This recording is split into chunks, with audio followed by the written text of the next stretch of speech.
And hello, everybody. Welcome to AWT TV. I'm Steve Sandy, and with me, down below me here, down in the basement, upper level of the house, is Mr. Marty Edwards.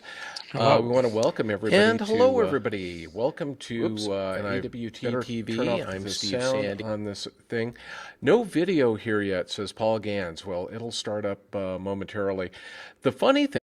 I don't think our promo ran, our little intro. And the funny thing about that is, for those of you who remember the old the 2 TV Live, it would have seemed very familiar. So anyway, what we're planning on doing here, I'll just give a quick word and then we'll let everybody else talk. But the idea is that we were doing kind of a live video show as a test for the Team AWT members, kind of our premium subscribers to the website. And that didn't exactly work out too well. We didn't get a lot of response. And so we decided that we were going to take the idea of the old 2 TV Live and bring it to a nighttime show so more people can watch it. And that's so hopefully this will be as much fun for you as it is for us. So I'm going to go ahead and for some of you who may not know the other guys as much, I'm going to let them introduce themselves. And I'm going to start with Dennis Sellers. He's been around the Mac world almost as long as I have. He's also an old fart. Well, I guess that's true. I'm 60.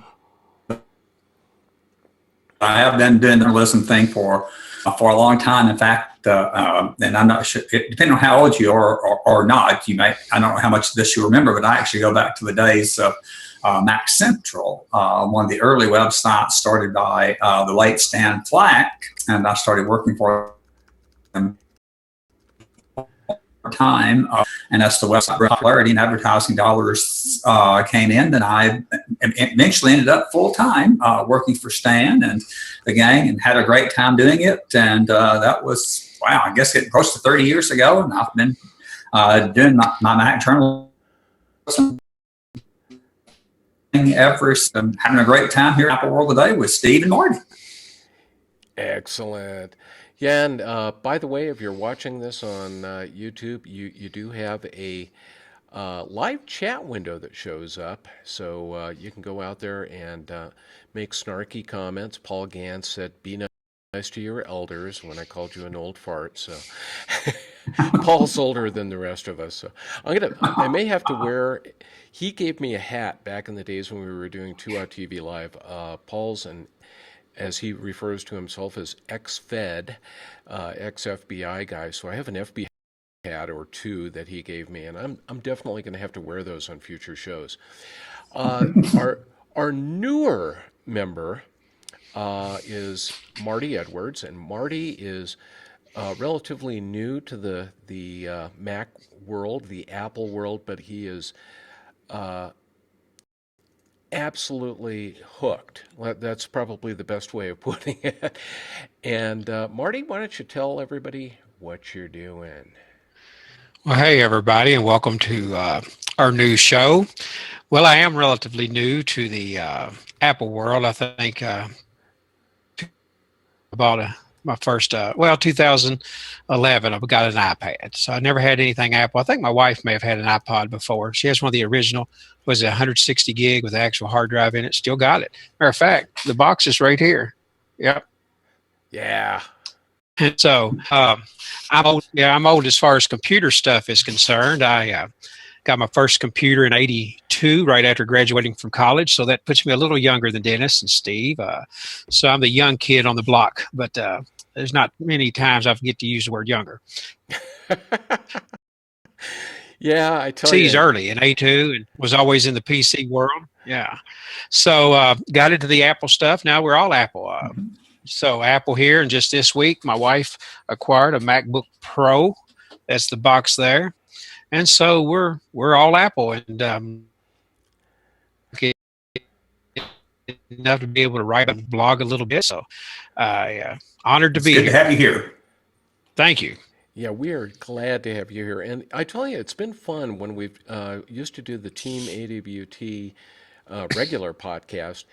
Uh, it's kind of interesting having somebody who's relatively new to the game because, for us, we've been around for a while in this, world, and we've seen, the ups and downs of Apple. Recently, it's been all ups, but it's good to have somebody who has kind of watched from the PC world and has now moved to the world of Apple and become hooked with it. Um, just I noticed Paul Gantz was saying in the chat. He says my first Mac was a Mac SE.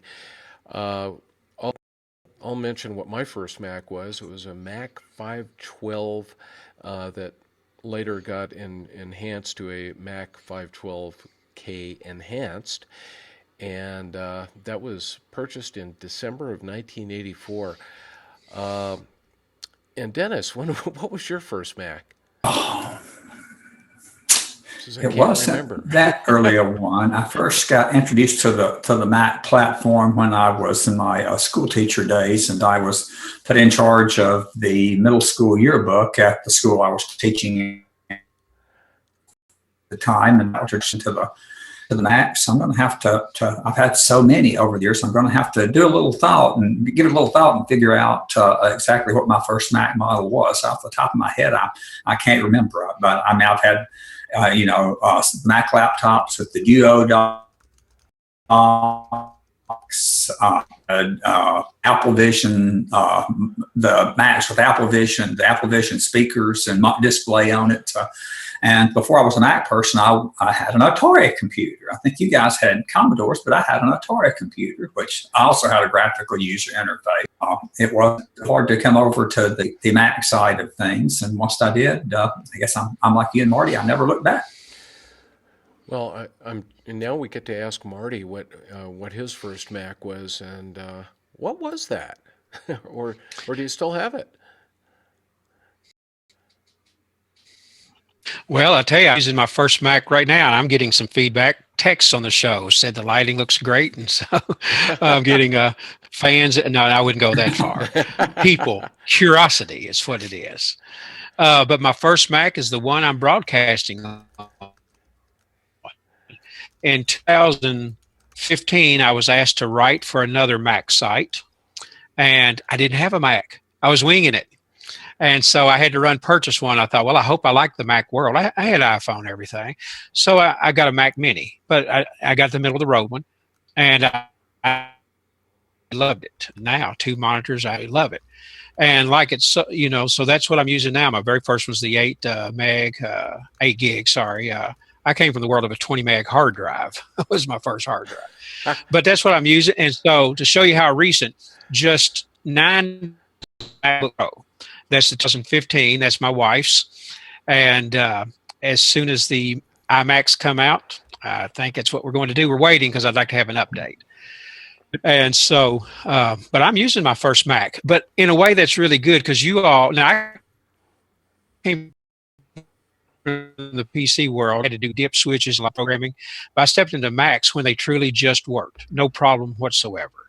And so I have a different viewpoint of view. To me, it's all roses and everything works. And just so reliable, and I love it.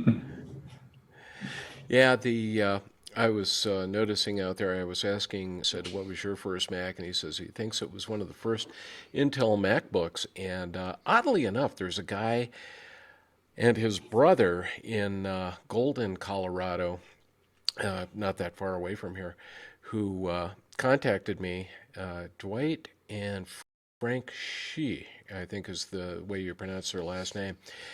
And they said, hey, Frank happens to have this old, uh, I think it's a G5 PowerBook, and would you want it? It's in working order and everything. And I said, what the heck? add it to the museum. So the only thing I had to do was pay for shipping, and they're sending it to me. It turns out Frank also has some of the original Newton message pads. I think the original classic. I've got a Newton message pad 2100. So he said if he can find it, he's going to send me one of those, which will be pretty cool. Can't wait to give those a try. So maybe I'll have to do some video of those, and we'll show it on the podcast one night. Here is an old power book starting up.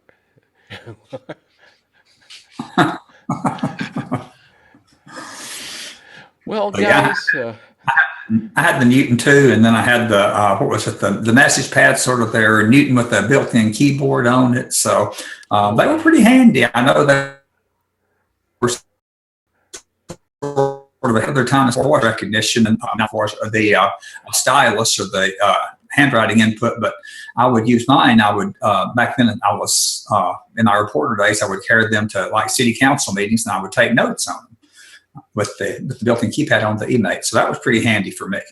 Yeah, the E was, it was so funny because I remember a lot of people in like the educational market just loved those things. They came out and they were doing that, and that was about, of course, 1998 when Steve Jobs killed the Newton project.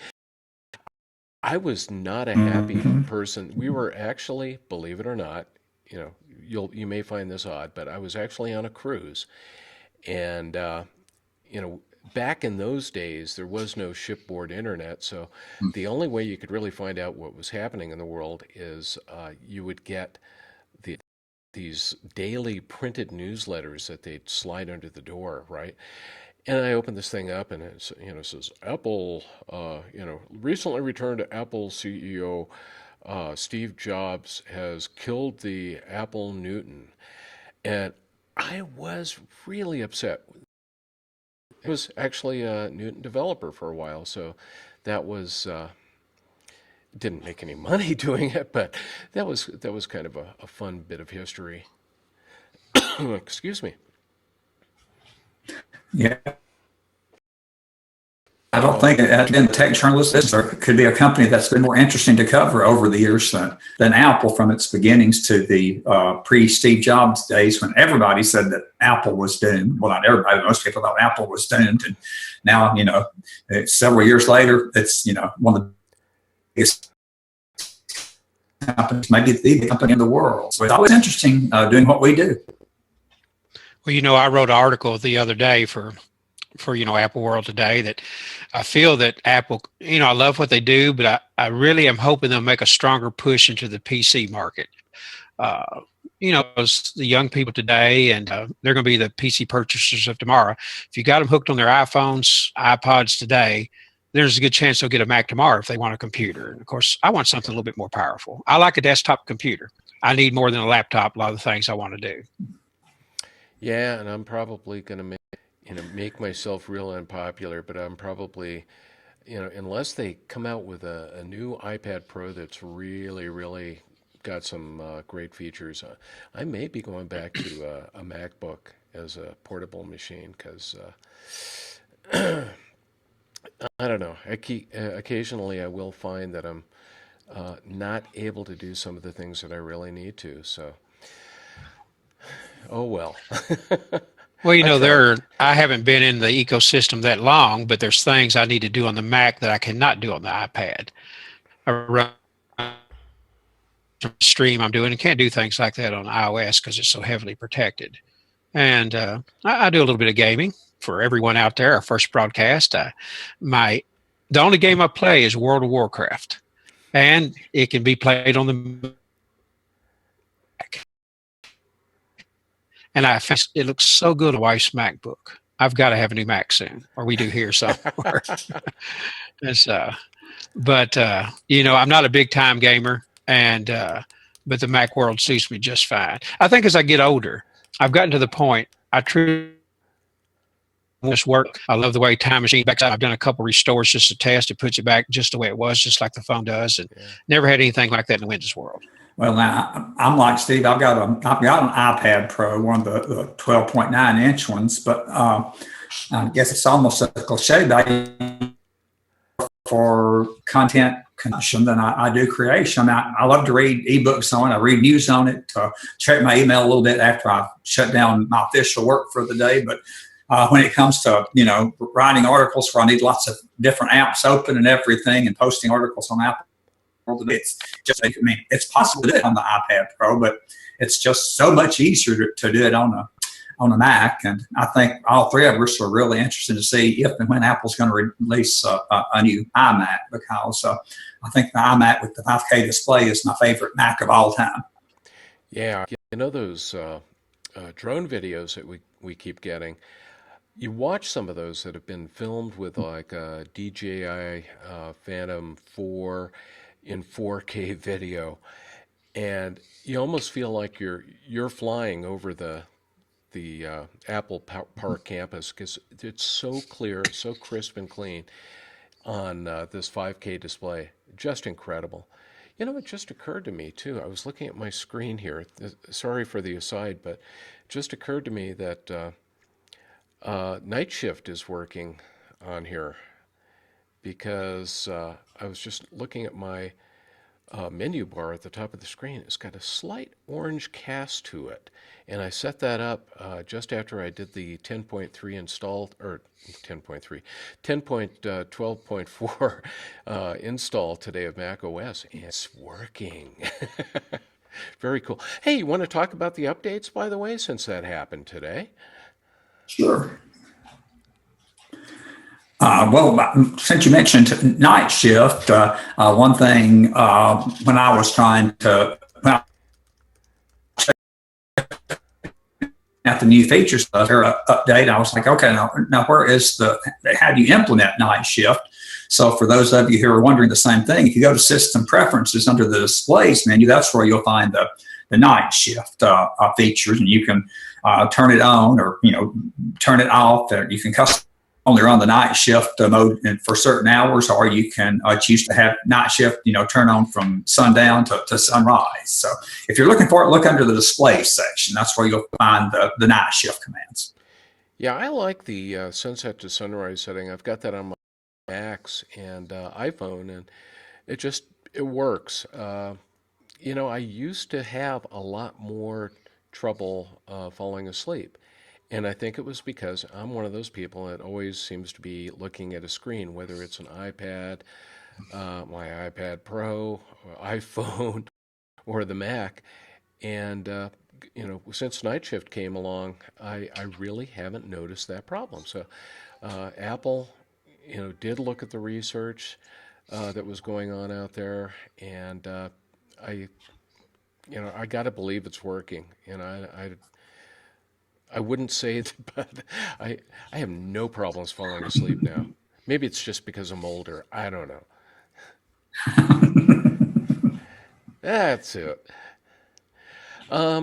Did you guys find that iOS 10.3 took a while to install?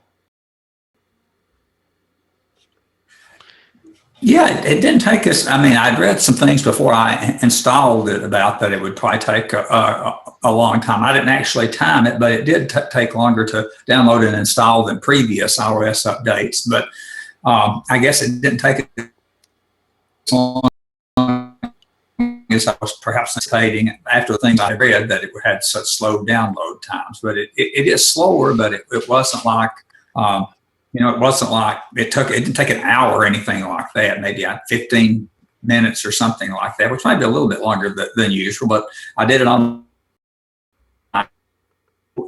and then did it on my own. Even though I haven't, used either one of them a whole lot since we did the downloads, everything seems to be working fine, which I guess is a good sign since that all the updates, I guess, at least on the Mac and the iOS devices, have implemented the new file system. And I know that's something that was at a certain point in time, the new file system.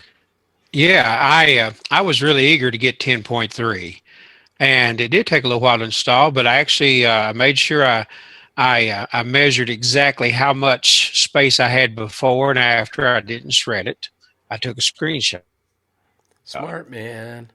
and Steve there. Yeah. Yeah, but I I gained shredded back. it. I Let's wrote see, it down I've on a got it piece of here. paper and shredded the piece of paper with some other stuff like 2 minutes Yeah. later, and I'm going, ah.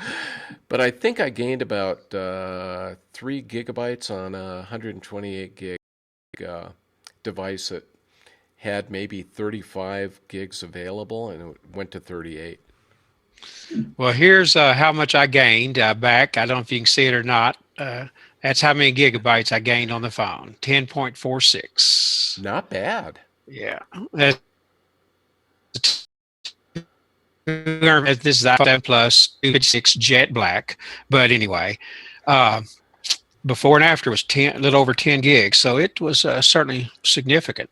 And for me, I feel like the phone's faster. Everything just seems zippier and seems like it holds things in memory longer. That may be a placebo effect, but I don't care. I like it. And I do think it's faster. Probably the file structure, the way they do, I think has speeded things up. Yeah, Chris in the live chat was saying, he says he thinks iOS seems much snappier now, and I kind of felt the same way after the. I'm having a problem. I'm not feeling snappier, but anyway, it really seems like things are just kind of jumping up now. Some apps might have a little bit of a lag when they were loading, and they just seem to be right there now. So. I've noticed they seem to stay in memory longer. I have an app called Status, and keeps track of exactly how much memory. And when I was really pushing it hard one time, I got down to only 38 meg left in active RAM, which is near nothing, but it was utilizing it all. Everything was very snappy and smooth. So I think Apple has moved into the future as far as systems. It really works.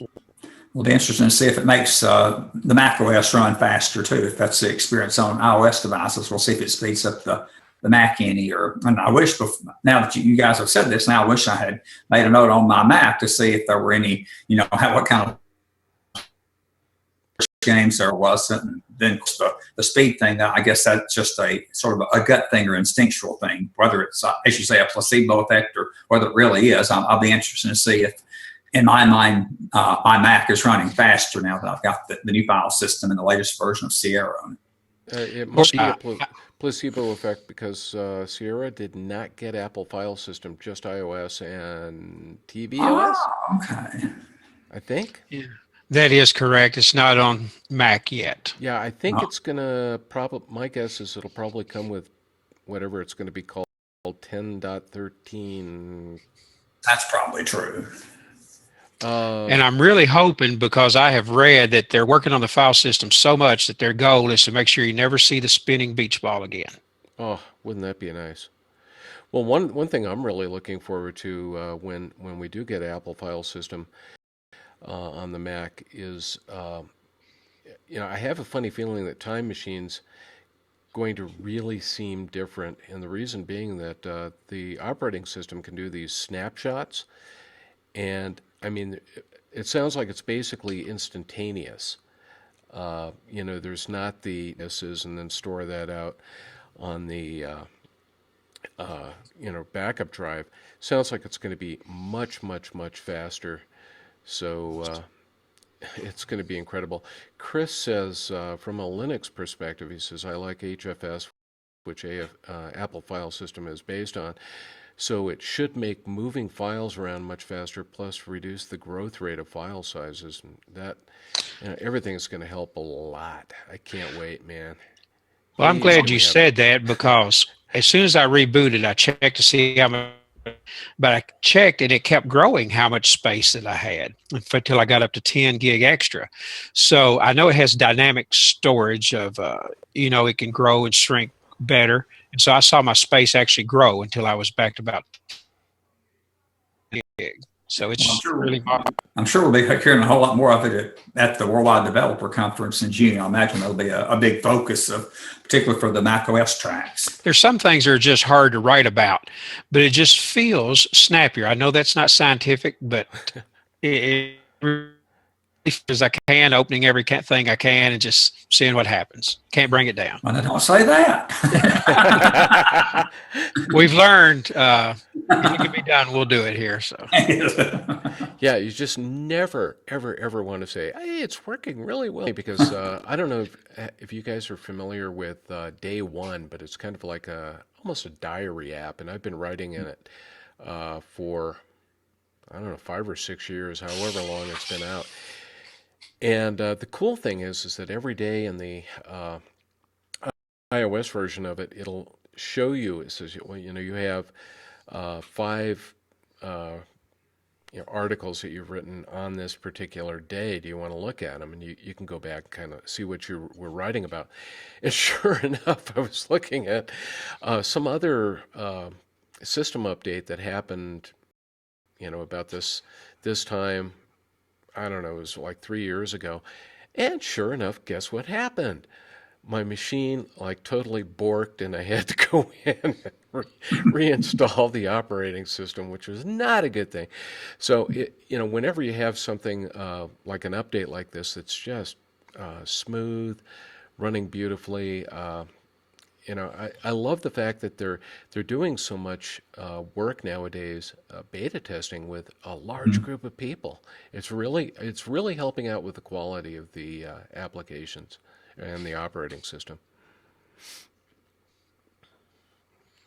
Well, didn't the latest version have like 7 or 8 betas before we got the finished version? Well, I guess they're never finished, but the finished version of the latest update. it was 7, which is about the most I've ever seen in my short tenure. Yeah, it was a huge number. That was really kind of surprising. And I guess I could say I wouldn't be surprised with iOS simply because they were doing the Apple file system switchover, but it really kind of amazed me how much time and effort they put in to Mac OS as well. I think they really cleaned up a lot of little issues here and there, which is fine with me. I'm glad they do that. Now, I don't have one of the new Apple TVs, so I was just wondering, did either of you? Well, let's got one. You've got the 4th generation Apple TV. Did you get a chance to get it updated? I did, but I did it literally just before we started the broadcast tonight. So I really can't. It's installed, but I'll have to wait till next week to tell you, what differences Yeah, I see on that. I downloaded that and the new Apple remote, Apple TV remote ad for the iPhone and the iPad. So I know that was released today too. So you can do. I think it's the first time it's ever been available for the iPad. So I've got it on both of them. So I'll play around with that and the new tvOS, see what impressions I have about that. But it's sitting on the 4th generation Apple TV, but I haven't really had a chance to experiment with enough to give you anything beyond saying the update went smoothly. Yeah, I was just going to check. I didn't even look earlier today to see if the watchOS update was showing up on my iPhone. So I'll sit here and well, we can go on and talk about other things. Well, I did download that too. It is, yeah. watchOS 3.2. Use Siri with apps and theater mode. You can see it. No, you can't. I was going to say you can see it right there. And I have a completely blank screen. Talking about that, but in future shows, we're going to start demoing and screens and. Yeah, actually, if we really wanted to, push the envelope here, we could do it, but I don't want things to crash tonight on our first show. Well, I think for our initial viewers, when they come back, they're going to see a lot of other things, demoing apps that we can screen share, that they can view, and we have a lot of good things in store for them. Yeah, our viewer Chris brought up another. Yes, and we had down. It looks like that they finally fixed a memory leak with Safari, and he said no more 75 gigabyte leaks, which is really good to hear. Good stuff there, man. Always they fix the really nasty issues. Well, once we get things up and going smoothly, yeah, we will be doing more demos. In fact, if this wasn't our first time, I would have probably shared my screen and showed everybody how to access uh, the night mode on. But I thought, well, for the first program, maybe I'll just tell them, and we'll see how this one goes before I start trying to share screens and everything. Make sure we can do the basics first. Being our first show, I felt we should have broadcast in black and white the way they did, pilots back in the 60s before they invest in color. Yeah, and then we could do the NBC Color Peacock, costs so much more. logo. Yeah. Yeah, in color. I know a lot of our listeners are going to wonder half the things we're talking about because we all grew up in the 60s and 70s, and so. And it was a big thing, when a show was broadcast in color. We got to see that stuff. Speaking of in color, and Comcast, Universal, NBC, whoever the hell they are, Xfinity, and we were talking about them when we did our dry run last week. But I just saw something that they may actually be doing a streaming service. And Okay. Well, I'll just have a personal side and a gripe. I got my online bill today from Comcast Xfinity, and it had jumped $35 from the last what? Because I didn't get any prior. So I went and looked at my online account, and evidently I now have the top tier cable TV service, which I didn't have a month ago, and I haven't asked for. So I thought, well, I've got to go back and downgrade to the basic package I had before, but I know you'll find that shocking, but Comcast doesn't make it easy to downgrade your package. I looked and looked, and I still haven't figured out but I guess I'm going to have to call the 800 number and talk to them, but there seemed to be no easy way to say, no, wait, I don't want the top of the line package. I want the basic package. Well, be sure to... That's the reason for the increase. Yeah, be sure to record your conversation too, because those always make for enjoyable posts, when they're saying, well, we don't see an increase in your, or that was a new service supplying you, or something like that. And it's always fun to post those online. And I think, Dennis, it's actually because they ran it up your driveway that time. They're finally getting that. Exactly. Well, I do. Years ago, okay, I sort of had this conversation before when I noticed my bill went up quite a bit, and I called and was having this conversation. I'm like, I don't really want this package. I'm paying too much, so I want to change my account, my settings. And they're like, well, okay, that's good. So, for a month, you can get HBO. And I'm like, no, wait, you don't understand. I don't want to give you more money. I want to give you less money. So I don't want more. I want less. Yeah, I just anyway, keep hoping that one of these days, it's so funny because it seems like the few shows that my wife and I watch, we can't get them on a lot of the streaming services yet. And I don't know if, we're just not looking at all the streaming services there.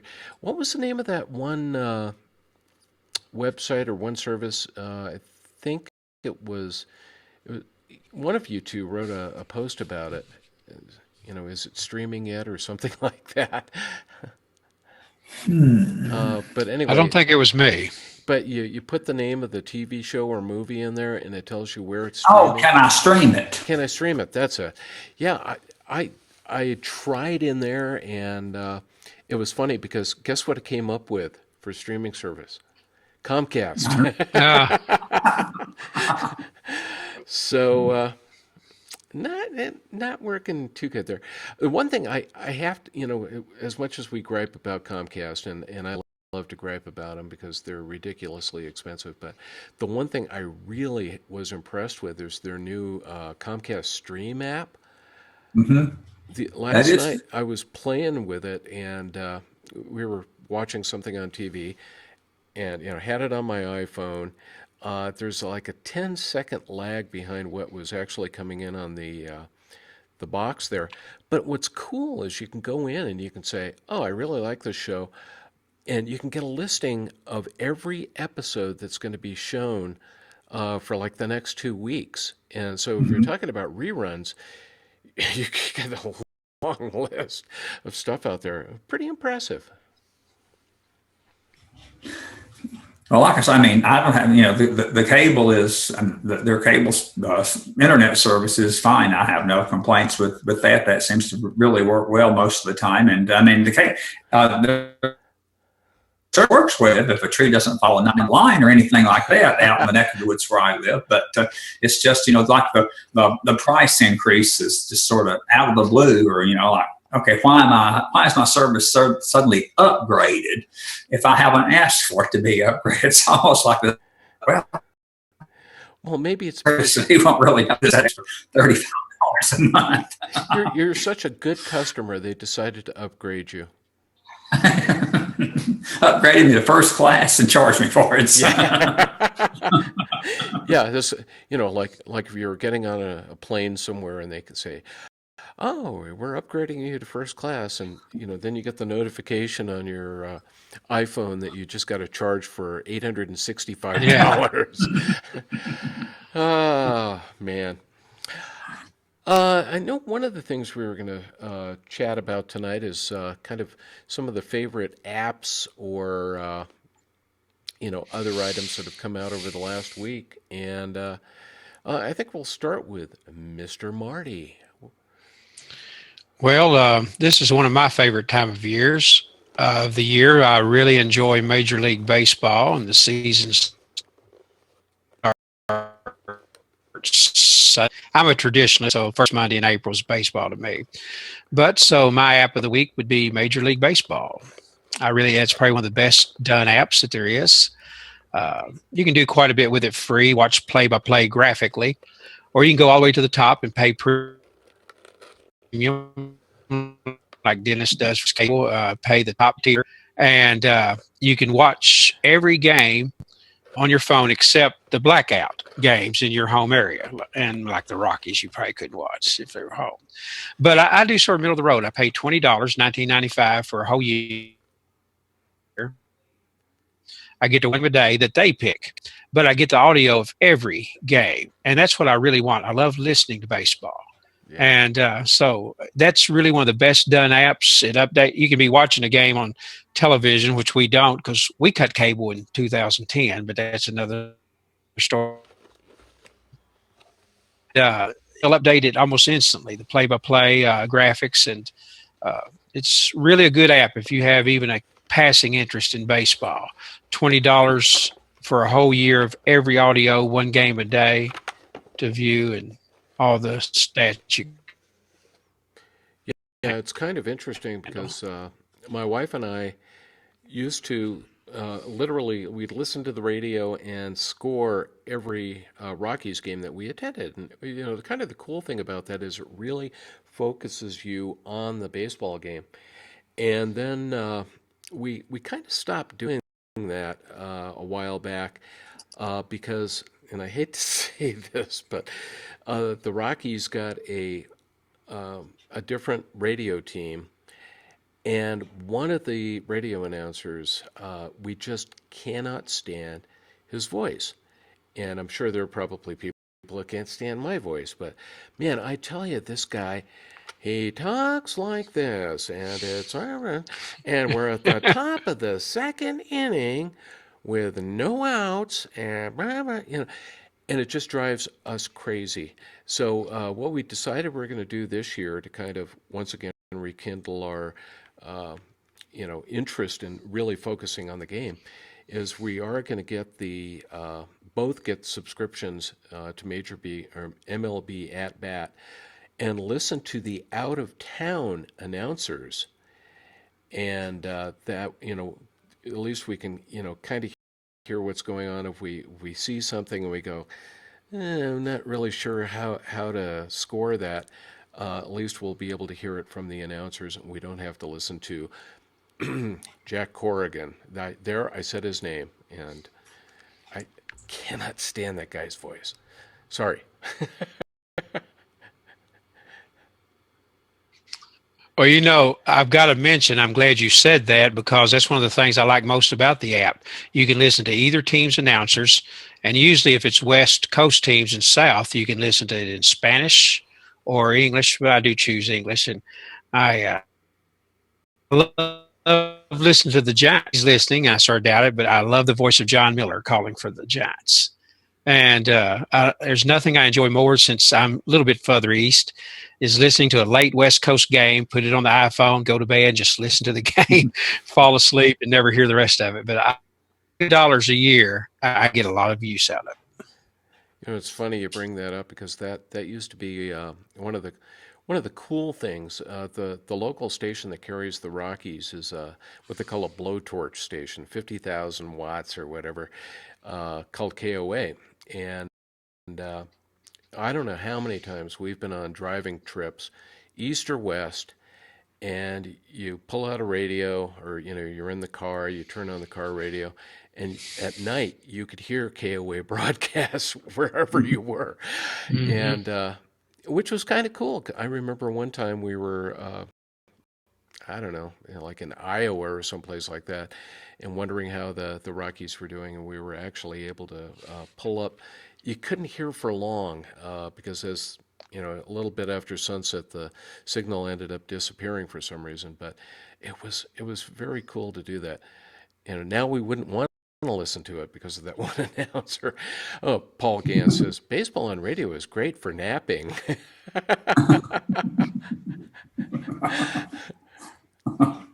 don't know. I like doing it, because to me, it's better than watching a game because you can kind of, in your mind, you've got a really good announcer like Vin Scully was. I mean, he was great. You could listen to Vin Scully do a Dodgers game, and I felt like I was watching it. I mean, I really did because the way he described everything that was going on, you could kind of picture it in your brain. A sad loss, him not going to be doing any announcing this year. So, sad face.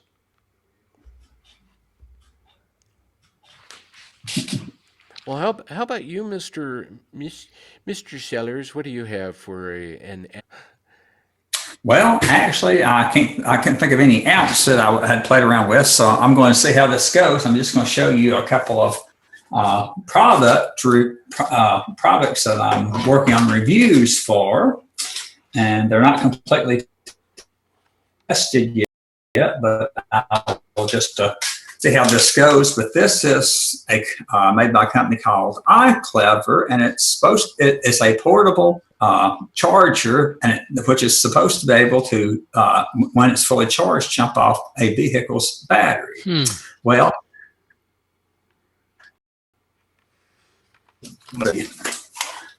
and the way it works is once it's fully charged, you open up, well, if you can do it, you open up this thing on the side and you plug this, and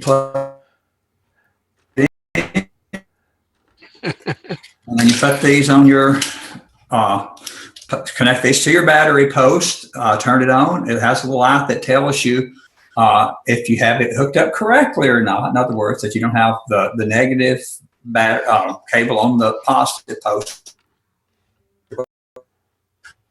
And this is really good. The only problem was I went out to try to jump off my Ford Ranger whose battery was dead, and this did nothing. So now it might help with a weak battery, but for a totally dead battery, it didn't even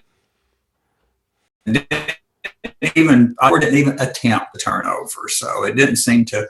I'll do some more testing, make sure it wasn't just the battery, but preliminary results show that it really won't jump off a dead battery. So, and a little on the more fun side, I guess for old school gamers, not necessarily just for old school gamers, but if I play a game, mine's usually something I can play short and quick, which shows you how old I am. I grew up playing games like Pac-Man and Centipede and that sort of thing. And so I guess I just when I play in my life to have flesh sticks and everything. So this is a device called the Game Vice, which you can attach.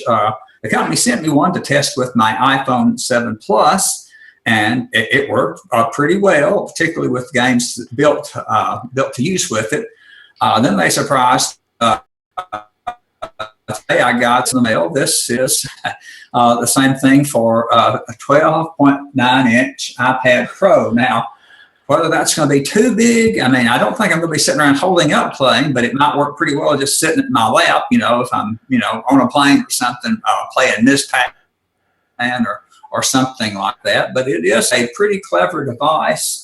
I guess the drawback for iPhones and iPads both is you pretty much have to take all cases and everything off to attach it.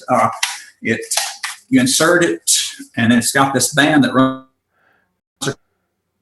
You snap it into place, and it plugs into the lightning port on your iDevice. And if you don't mind leaving it on all the time, it also has a lightning port on it, so you can charge this thing and the iPhone and the iPad at the same time. But like I say, if you don't mind taking your cases and everything and device controllers to it, it's pretty cool. It's sort of fun, and there are several games that are compatible with it. The company has a Game Device app that you can download for free at the Apple App Store, which will give you a list of all the games that's designed to work with it.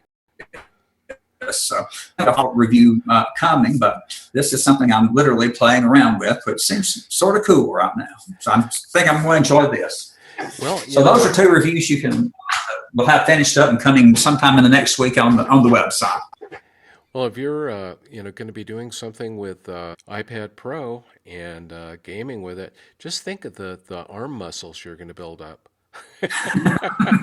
Just my biceps will be twice as big in my next week's show. So. Yeah, you can say, and I got really ripped using this and playing games. Well, I've got a kind of a fun product, and I actually wrote a review of this a while back on Apple World Today, and this is called the low-free mechanical keyboard. And mechanical meaning that it has mechanical switches in there, so you get that nice clicky sound in there. But it's a Bluetooth keyboard. You can also, if you want to, they have a Lightning to micro USB cable, and you can use it as a wired keyboard. It's backlit, which is why you see everything glowing there. Which is a good thing too, because to be honest with you, when you have that backlighting shut off, you can barely see the words on the key. This is actually, I don't think this is going to be the production model. I looked at their list of the colors and things like that, and they another item to go into the Sandy Museum of Ancient Technology one of these days. But really has a good feel to it. It's one of those devices that you can link with, I think up to 3 different computers or tablets, so it works pretty good. And it's got some great rubber feet on the bottom of it. It will not move. I mean, it's surprisingly heavy. You stick it on a desktop and you can be pounding away on the keys, and it is not going to move. Really well done. And then they also have function keys. I was going to try to look at them here and need to turn the power back on, but it also has that full function key row for iOS, as well as the regular Mac keys like a command key and so on. And I hear a cat mewing in the background. I don't know if you guys could hear that, but Yep. somebody I needs saw to. a cat tail go behind you a while ago. Oh, that was probably Pippin. We have all sorts of cat birthdays coming up, so I think they're trying to get more attention from mom and dad. But this. Just do a search on Apple World Today for Lofree, and that's Lofree, and it's a really pretty cool keyboard. I have to give it a thumbs up. It's just got a great feel to it. That being said, I don't know if I'd necessarily replace my Apple keyboard with it, because, yeah. What can I say? I'm used to it. Well, I know that Marty likes keyboards that really have a lot of click to them, don't you? Yeah, this is the keyboard I use on the Mac. It's like an IBM 101. Uh, I searched all over for it. I found a place. I live in Kentucky. There's a place in Kentucky that actually makes these. And this is a PC one, but they make them just for Mac. And you can hear loud mechanical keys. I love it. And I do like loud mechanical keyboards. It helps me to really type fast because I need that feedback. Well, aren't mechanical keyboards really popular with gamers too? They are because you can really wonder. I find other keyboards mushy. I miss the feedback, and I just have to have that. Of course, everybody knows when you're typing. If I type while we're on here, I have to type so soft. Try to do it, but I love that feel. But it's a company. It's in Kentucky, and if you want, they make Mac ones that are like this. As I said, it's PC, so I'm selling some of the keys. But I liked it so well, I bought two because I was afraid they'd go out of business. So, I'll have to. Well, you've caught me off guard there. I'm trying to think what it is. But I'll look here. It's in Lexington. I ordered it. It's probably on the back here. And but if people like the old time keyboards, that's what that you find. It's Unicomp. Unicomp. Okay. They're based in Lexington, Kentucky. You can go on their site and get them, get you a Mac version or whatever you want. And I know you guys are old enough to remember the classic IBM keyboards with the different two colors of keys. That's what this is. And sadly, I think it was about $90, maybe $100, but it is heavy and rock solid, and it's going to last. Well, that's kind of a fun one to take a look at. Well, I think we'll kind of finish up here. I do want to. I don't know why I didn't see the intro at the beginning of this, so I'm going to try to run it at the end. So, Paul and some of the other folks who were familiar with the old 2 TV Live can see the new intro for AWT TV. That's scarily identical almost to the 2 TV Live intro. And so this is episode 1. Hopefully we'll be able to do what we did with the Team AWT patron podcast, where we got up to 50 episodes. Hopefully we'll be at 100 or 200 or 300 somewhere down the road here. And we'll just have to see if we can do it. Guys, have anything else to add before we drop it for this evening? Well, just for joining us, and come back next week. We'll just get it a little more polished each week, but glad you're here for the debut episode.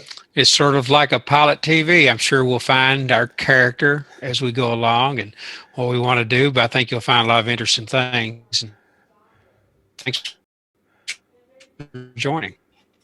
Yeah, thanks everybody for joining us. And, if you like the show, definitely leave some comments out on YouTube. That will definitely help in terms of hopefully building up the audience as time goes on. We'll also be probably trying some things to, get people to come out and watch, like maybe do some, I don't know, show only giveaways or something like that. So we could do some fun stuff. And maybe we'll just do I remember we used to do trivia contests occasionally on 2 TV Live. Maybe we'll have to do that. Apple Trivia. And if you win, you end up getting a valuable prize. A valuable prize. We'll just put it that way. Won't say what it is, but valuable. Anyway, for Apple World Today, once again, this has been Steve Sandy, Dennis Sellers, and Marty Edwards. We will see you next week. Same time, same bat channel, all the rest of that good stuff. And hopefully I'll be able to get the outro to run here so you can all see this exciting and beautiful video. Everybody have a great week.